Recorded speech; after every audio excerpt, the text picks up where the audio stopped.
New Zealand may be shifting towards a harder stance on Beijing. The country is now trying to present a united front with Australia.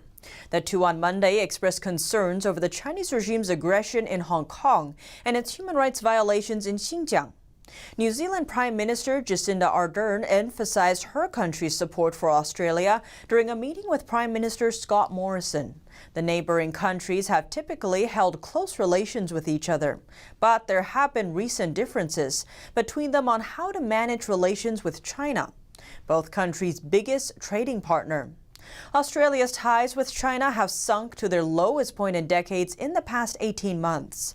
That's after Morrison led calls for a global inquiry into the origins of the pandemic. In Australia, barred Chinese military-linked tech giant Huawei from its 5G network. You know, at no point in our discussions today did I detect any difference in our relative positions on the importance of maintaining a very strong and principled perspective on issues around trade, on issues around human rights.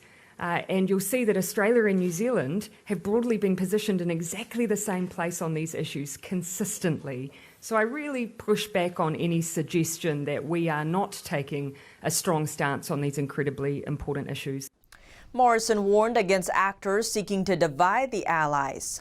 I think as great partners, friends, allies, indeed family, there will be those far from here who would seek to divide us, and they will not succeed because, as we've stood resolutely together for the values and principles that Australians and New Zealanders have stood for and indeed fought for.